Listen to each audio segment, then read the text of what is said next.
Hello friends, आज हम discuss करेंगे पर्यावरण अध्ययन के 30 महत्वपूर्ण क्वेश्चन जो एग्जाम में पूछे जा चुके हैं। बेहद ही इंपॉर्टेंट ये सेशन होने वाला है। वीडियो को लास्ट तक देखिए और चैनल को सब्सक्राइब कर लीजिए, जिससे कि आपको लगातार पर्यावरण अध्ययन से जुड़े इंपॉर्टेंट क्वेश्चंस मिलते रहें।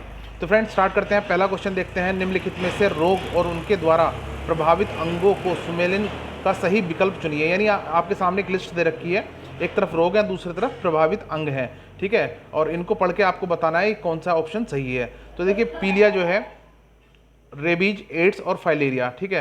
तो आप जैसे जानते हैं कि पीलिया जो है यानी लीवर को डैमेज करता है, प्रभावित करता है। तो पीलिया का जो आंसर होगा वो होगा आपका यकृत, यानी ए का होगा 3, ठीक है। रेबीज जो है वो आपके तंत्रिका नर्वस सिस्टम को डैमेज करता है, ठीक है। तो इसे आप तंत्रिका तंत्र से जोड़ेंगे तो यानी, ठीक है। तो ए का 3 और बी का 4 हो गया। तो आप ऐसे ही पता लगा सकते हैं, ए का 3 बी का 4 जो है ऑप्शन ए में है, ठीक है। लेकिन फिर भी एड्स जो है उससे क्या प्रभावित होता है देखते हैं, प्रतिरक्षा तंत्र यानी प्रतिरोधक क्षमता खत्म हो जाती है या कम हो जाती है। और फाइलेरिया जो है लिम्फ ग्रंथि पर प्रभाव डालता है, ठीक है। तो ये हमारा जो है पहला क्वेश्चन था। नेक्स्ट क्वेश्चन पर बढ़ेंगे।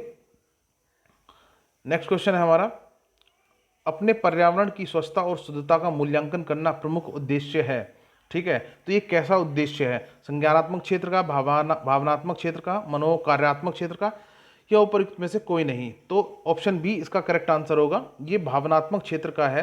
पर्यावरण स्वच्छता और शुद्धता का मूल्यांकन, मूल्यांकन की बात कर रहे हैं, करना भावनात्मक क्षेत्र का उद्देश्य है, ठीक है। नेक्स्ट क्वेश्चन देखते हैं, जल संग्रहण के संबंध में वहाँ की क्षेत्रीय भाषा अनुसार कौन सा युग्म सुमेलित नहीं है, कौन सा जोड़ा गलत मिला हुआ है इसमें, ठीक है। तो राजस्थान खादिन, ठीक है, और बिहार आहार, कर्नाटक कांदी, या तमिलनाडु एरिस। तो ऑप्शन नंबर सी इसका करेक्ट आंसर है। कांदी पश्चिम बंगाल के मुर्शिदाबाद जिले का म्यूनिसिपल क्षेत्र है, ठीक है। तो ये कई बार इस तरह के क्वेश्चन अक्सर पूछे जाते हैं, ठीक है। राज्य और उनमें जो शहर या कस्बे हैं म्यूनिसिपल हैं, ठीक है। तो ऑप्शन नंबर सी इसका करेक्ट आंसर है। नेक्स्ट क्वेश्चन देखते हैं, स्मॉग यानी धुंध कैसे बनता है? तो स्मॉग या धुंध जो है, तो इसका आंसर होगा धुएं और कोहरे से, यानी फॉग बनता है स्मॉग। धुएं अक्सर आपने देखा होगा दिल्ली में जब, ठीक है, ठंड पड़ती है तो वहाँ पॉल्यूशन भी बहुत ज़्यादा है और ठंड की वजह से कोहरा भी मैदानी क्षेत्रों में ज़्यादा पड़ता है, इसलिए वहाँ धुंध जैसी जमती है, उसे स्मॉग कहते हैं, ठीक है। और इसको थोड़ा सा डिटेल में जानते हैं। देखिए, स्मॉग जो है, जब कोहरे का संपर्क कारखाने की चिमनियों से निकले गंधक से होता है तो कोहरा जहरीला एवं जानलेवा हो जाता है। इस तरह के जहरीले कोहरे को धूम कोहरा यानी स्मॉग या काला कोहरा कहते हैं। स्मॉग वायु प्रदूषण की अवस्था है जो धुएं एवं कोहरे से निर्मित होती है। इस अवस्था में दृश्यता, ठीक है, यानी विजिबिलिटी कम हो जाती है। नेक्स्ट क्वेश्चन देखते हैं, निम्नांकित को सुमेलित कीजिए। मछली, हार्बेरियम, या कछुआ, केंचुआ, वाइबेरियम, तितली, एक्वेरियम, शार्क, टेरेरियम। यानी ये कहाँ पर रखे जाते हैं? तो मछली जैसा कि आप जानते हैं एक्वेरियम में रखी जाती है, यानी ए का आंसर हो जाएगा आपका 3, ठीक है। और केंचुआ रखा जाता है टेरिटेरियम में, ठीक है, टेरेरियम में, ठीक है। तो केंचुआ हो गया टेरेरियम, ठीक है। तो ए का होगा 3 और बी का 4, इसमें भी ए का 3 यानी बी का 4, ऑप्शन नंबर ए इसका करेक्ट आंसर है। उसके बाद नीचे देखेंगे तो हम तितली को वाइवेरियम में रखते हैं और शार्क को हर्बेरियम में रखते हैं, ठीक है। नेक्स्ट देखते हैं, सागरीय खरपतवार महत्वपूर्ण स्रोत है किसका? ठीक है। तो सागरीय खरपतवार जो होता है, ठीक है, वो आयोडीन का प्रमुख स्रोत होता है। खरपतवार का मतलब है जो जंगली पेड़ पौधे मतलब समुद्र में उगाते हैं, ठीक है, वो खरपतवार ही होता है एक तरह से। तो ये जो है आयोडीन का प्रमुख स्रोत है। समुद्री खरपतवार के अंतर्गत शैवाल, एल्गे आते हैं। लेमनेरिया शैवाल का प्रयोग आयोडीन बनाने में किया जाता है, ठीक है। नेक्स्ट क्वेश्चन देखते हैं, मोनाल उत्तराखंड के अतिरिक्त किस राज्य का पक्षी है? मोनाल और कहाँ पर पाया जाता है? तो इसको हम जानते हैं, मोनाल को हिमालयी मोनाल कहा जाता है। नेपाल तथा उत्तराखंड में इसे डाफे के नाम से जाना जाता है। मोनाल पक्षी उत्तराखंड के साथ साथ हिमाचल प्रदेश का भी राजकीय पक्षी है। तो उत्तराखंड के साथ साथ हिमाचल प्रदेश, ठीक है। तो यहाँ option number C correct answer होगा। नेक्स्ट क्वेश्चन देखेंगे। नेक्स्ट क्वेश्चन है, ओजोन परत की मोटाई नापने की इकाई क्या है? तो ओजोन परत की मोटाई नापने के लिए डेसिबल, डाप्सन, या पास्कल, या वेबर। तो देखिए, ओजोन O3 विषैली गैस है जिसका निर्माण ऑक्सीजन के 3 अणुओं से मिलकर बना होता है। ओजोन गैस की परत वायुमंडल के समताप मंडल में पाई जाती है जो सूर्य से आने वाली हानिकारक विकिरण को पृथ्वी पर आने से रोकती है। ओजोन परत की मोटाई नापने के लिए डॉप्सन इकाई, ठीक है। तो ऑप्शन नंबर बी। अब देखिए थोड़ा एक्स्ट्रा आपको इसमें इन्फॉर्मेशन मिल जाती है क्योंकि O3 एक इंपॉर्टेंट टॉपिक है, तो कहीं से भी क्वेश्चन आ जाए आप कर पाओगे। नेक्स्ट देखते हैं, नेक्स्ट क्वेश्चन देखते हैं, सामाजिक वानिकी का उद्देश्य क्या है, ठीक है। तो आपके सामने 4 ऑप्शन दे रखे हैं, पर्यावरणीय, सामाजिक व ग्रामीण विकास में मदद के उद्देश्य से वनों का प्रबंध, ग्रामीण क्षेत्रों में चकबंदी, वन्य प्राणियों का संरक्षण, चरागाहों का विकास, ठीक है। तो ऑप्शन नंबर ए इसका करेक्ट आंसर, सामाजिक वानिकी का उद्देश्य जो है वो पर्यावरणीय, सामाजिक व ग्रामीण विकास में मदद के उद्देश्य से वनों का प्रबंध है, ठीक है। नेक्स्ट देखते हैं, सामाजिक वानिकी की शुरुआत 1976 में हुई थी, ठीक है, नीचे दे रखा है, आप इसको डिटेल में पढ़ सकते हैं। चिपको आंदोलन की जनक गोरा देवी द्वारा चिपको आंदोलन किस गांव से प्रारंभ किया गया था? तो ये आंदोलन जो शुरू किया गया था वो उत्तराखंड के रैणी गांव से शुरू हुआ था और 26 मार्च 1974 को चिपको आंदोलन की शुरुआत हुई थी, ठीक है। तो रैणी गांव यानी ऑप्शन नंबर ए इसका करेक्ट आंसर है। नेक्स्ट क्वेश्चन है, जब ध्रुव से भूमध्य रेखा की ओर बढ़ते हैं तब जैव विविधता कैसी होती है, बढ़ती है, घटती है, स्थिर रहती है, इनमें से कोई परिवर्तन नहीं होता? तो ऑप्शन नंबर ए इसका करेक्ट आंसर, जब ध्रुव से भूमध्य रेखा की तरफ बढ़ते हैं तो जैव विविधता, बायोडाइवर्सिटी बढ़ती है। किसी प्राकृतिक प्रदेश में पाई जाने वाली जंगली तथा पालतू जीव जंतु एवं पादपों की प्रजातियों की बहुलता को जैव विविधता यानी बायोडाइवर्सिटी कहते हैं। अलग अलग तरह के जीव जंतु और पेड़ पौधे मिलते हैं, ठीक है। ध्रुवों से भूमध्य रेखा की तरफ बढ़ने में से जलवायु में अंतर होने के कारण जैव विविधता बढ़ती है, ठीक है। क्योंकि अब देखोगे कि ध्रुवों पर अधिकतर समय बर्फ जमी रहती है, ठीक है, तो वहाँ पर जो है खरपतवार छोटे मोटे हो सकते हैं लेकिन अन्य तरह के पेड़ पौधे या इस तरह की ज़्यादा वनस्पतियाँ नहीं पाई जाती हैं। लेकिन जैसे जैसे आप जो है भूमध्य रेखा की तरफ बढ़ोगे, ठीक है, अलग तरह तरह के मौसम मिलेंगे तो अलग अलग तरह की जो है बायोडाइवर्सिटी आपको मिलती है। नेक्स्ट क्वेश्चन देखते हैं, राष्ट्रीय पाठ्यचर्या की रूपरेखा 2000 के अनुसार पर्यावरण अध्ययन को किस कक्षा समूह में स्थान दिया गया है, यानी कौन सी कक्षा से इसको इंट्रोड्यूस करना है? तो पहला ऑप्शन, पहला और दूसरी कक्षा, थर्ड और फिफ्थ, छठी से आठवीं या नवीं और 10वीं? तो फ्रेंड एनसीएफ के अनुसार राष्ट्रीय पाठ्यचर्या की रूपरेखा 2005, ठीक है, के निर्देशानुसार पर्यावरण अध्ययन को तीसरी से 5वीं कक्षा समूह में स्थान दिया गया, यानी थर्ड से शुरू करनी है, ठीक है, थर्ड, फोर्थ और फिफ्थ में। नेक्स्ट देखते हैं, तो फ्रेंड नेक्स्ट क्वेश्चन देखते हैं, निम्नलिखित में से कौन सा युग्म सुमेलित नहीं है? तो हल्दी पाउडर कुरकुमिन येलो कहते हैं, फ्रियोन जो है वो क्लोरोफ्लोरोकार्बन है, या ग्रीन हाउस गैस जो है कार्बन डाइऑक्साइड है, या कंटूर कृषि जो है भूमि अपर्दन से जुड़े। तो बता रहा है कि सुमेलित नहीं है, ठीक है। तो कुछ 3 सुमेलित होंगे, 1 सुमेलित नहीं होगा। तो आप जानते हैं ग्रीन हाउस इफेक्ट जो है वो कार्बन डाइऑक्साइड के साथ होता है, ठीक है। फ्रेन जो है, ठीक है, एक फाइबर है, तो ये क्लोरोफ्लोरोकार्बन कहलाते हैं कि श्रेणी में आते हैं, और हल्दी पाउडर को हम कुरकुमिन येलो कहते हैं। तो जो नहीं मिला हुआ है सही वो है कंटूर कृषि यानी भूमि अपर्दन, ठीक है।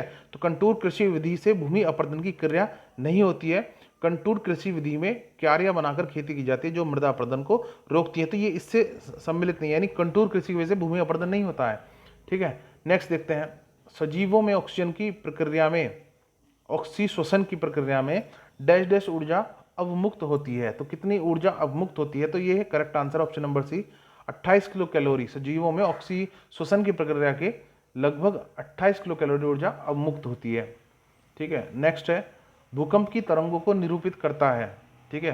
तो ये भूकंप की तरंगों को सिस्मोग्राफ से चेक किया जाता है, को मापने के लिए सिस्मोग्राफ यंत्र का प्रयोग किया जाता है। सिस्मोग्राफ यंत्र में प्रयुक्त रिक्टर पैमाने से भूकंप की, ठीक है, तो पैमाना कौन सा होता है? रिक्टर पैमाना होता है। नेक्स्ट क्वेश्चन देखते हैं, मानव पर्यावरण संबंध एक डैश डैश संकल्पना है, ऋणात्मक, धनात्मक, संज्ञानात्मक। तो इसका करेक्ट आंसर होगा ऑप्शन नंबर बी, मानव पर्यावरण संबंध एक धनात्मक संकल्पना है।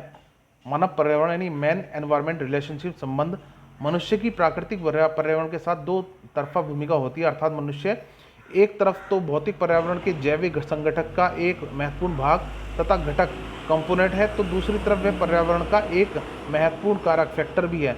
मानव पर्यावरण संबंध एक धनात्मक संकल्पना है, पॉजिटिव कॉन्सेप्ट है।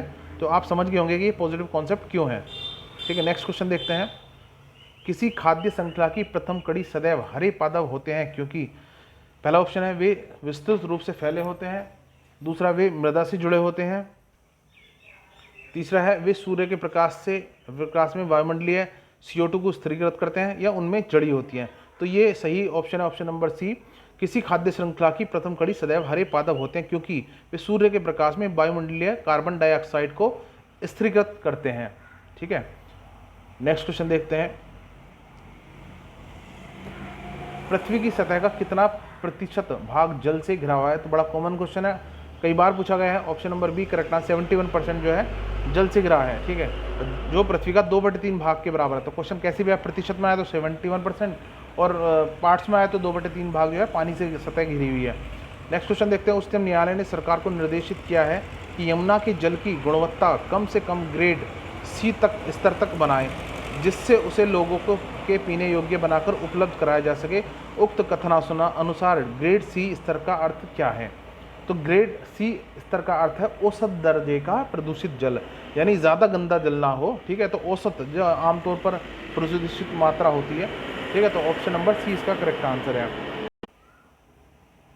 नेक्स्ट क्वेश्चन है, बाढ़ से समोद्भिद पौधे मर जाते हैं क्यों? तो बाढ़ से समोद्भिद पौधे इसलिए मर जाते हैं क्योंकि पौधों का कोशिका रस जो है वो सांद्र हो जाता है। नेक्स्ट क्वेश्चन देखते हैं। काजीरंगा राष्ट्रीय उद्यान प्रसिद्ध है। तो काजीरंगा राष्ट्रीय उद्यान जो असम में है, और ये एक सिंग वाले गैंडे के लिए प्रसिद्ध है, एक सिंग गैंडे वाला। ठीक है, सी। नेक्स्ट क्वेश्चन देखते हैं। विश्व पर्यावरण दिवस कब मनाया जाता है? तो ये सब जानते हैं, 5 जून को मनाया जाता है। कई बार पूछा गया है। 1972 5 जून 1972 को वैश्विक स्तर पर पर्यावरण दिवस मनाया जाता है। इस तिथि को पर्यावरण संरक्षण यानी एनवायरमेंट कंजर्वेशन करने के प्रथम वैश्विक सम्मेलन स्कॉटलैंड में आयोजित किया गया था। ठीक है, तो इससे जुड़ा आपने एक एक्स्ट्रा फैक्ट सीख लिया। नेक्स्ट क्वेश्चन देखते हैं। ह्यूमस निर्माण में कौन सहायक होता है? ठीक है, तो option number D correct answer है। इनमें से कोई सा भी नहीं होता, ना तो उत्पादक, ना अपघटक, ना उपभोक्ता। कृषि के संदर्भ में मिट्टी की सबसे ऊपरी परत को ह्यूमस कहते हैं, जिसमें जैविक पदार्थ की भरपूर मात्रा होती है। कृत्रिम कंपोस्ट खाद या वनों से प्राप्त प्राकृतिक कंपोस्ट खाद को भी ह्यूमस कहते हैं। ठीक है, नेक्स्ट क्वेश्चन देखते हैं। डीडीटी है तो डाइक्लोरो डाइफ्राइन ट्राइक्लोरोइथेन, इसका एक जो है फुल नेम है, और ये एक अजैव निम्नीकरण प्रदूषक है। नेक्स्ट क्वेश्चन देखेंगे। निम्नलिखित में से कौन सा ऊर्जा का स्रोत कभी पर्यावरणीय प्रदूषक नहीं करता है? तो ये है सौर ऊर्जा। ठीक है, बड़ा सिंपल सा क्वेश्चन है। बहुत सारे क्वेश्चन सिंपल ही आते हैं, लेकिन बस आपको जानना होता है वायुमंडल की सबसे निचली परत क्या कहलाती है। तो वायुमंडल की सबसे निचली परत जो है वो सौरमंडल कहलाती है। अम्लीय वर्षा का कारण निम्नलिखित में से किसकी सांद्रता में वृद्धि है? तो अगर अम्लीय वर्षा होगी तो किसका कॉन्सेंट्रेशन बढ़ेगा? तो वायुमंडल में उपस्थित सल्फर डाइऑक्साइड तथा नाइट्रस ऑक्साइड आपस में क्रिया करके नाइट्रिक एसिड HNO3 तथा सल्फ्यूरिक एसिड H2SO4 का निर्माण करती हैं, जो अम्लीय वर्षा के लिए उत्तरदायी है। तो ऑप्शन नंबर ए इसका करेक्ट आंसर है, SO2 तथा NO2। रेड डाटा बुक में सम्मिलित है। रेड डाटा बुक के अंतर्गत विलुप्त हो रहे जीवों की सूची तैयार की जाती है। रेड डाटा बुक IUCN द्वारा 1964 से जारी किया जाता है। रेड डाटा सूची की श्रेणियां विलुप्त वन में, विलुप्त, अति संकटग्रस्त, सुवेद, संकटाक्षत्र, कम चिंतनीय है। ठीक है, तो इसमें अधिकतर वो प्रजातियां रखी जाती हैं जो विलुप्त प्राय हैं या विलुप्त प्राय हो चुकी हैं या होने वाली हैं। Option number D correct answer है। नेक्स्ट क्वेश्चन देखेंगे, लास्ट क्वेश्चन है। अत्यधिक चारण का परिणाम, यानी अत्यधिक अगर पशु चरते हैं किसी जमीन में तो क्या होगा? तो मृदा अपर्दन हो जाएगी, क्योंकि घास जो है वो जमीन को पकड़े रहती है और हवा से या पानी से वो बहती नहीं है, इसलिए मृदा अपर्दन अत्यधिक चारण की वजह से हो सकता है। Option number C correct answer. तो टोटल क्वेश्चन 30 हमने डिस्कस किए। बेहद ही इंपॉर्टेंट क्वेश्चन आप देख रहे हो, बहुत सारे क्वेश्चन हर साल लगातार साल दर साल, जैसे O3 से आता है, ओजोन से आता है, ग्रीन हाउस इफेक्ट से आता है, तो बहुत सारे क्वेश्चन क्योंकि रिपीट होते हैं। जो नए बच्चे हैं उनके लिए काफ़ी अच्छे प्रैक्टिस सेट मदद करते हैं इस मामले में। तो फ्रेंड, अगर वीडियो पसंद आई है और भी वीडियो आप देखना चाहते हैं तो कमेंट करके बताइए, चैनल को सब्सक्राइब कर लीजिए और बेल आइकन जब दबाएंगे तो आप ऑल का ऑप्शन सेलेक्ट कीजिए। मिलते हैं फ्रेंड्स नेक्स्ट वीडियो में, तब तक के लिए धन्यवाद।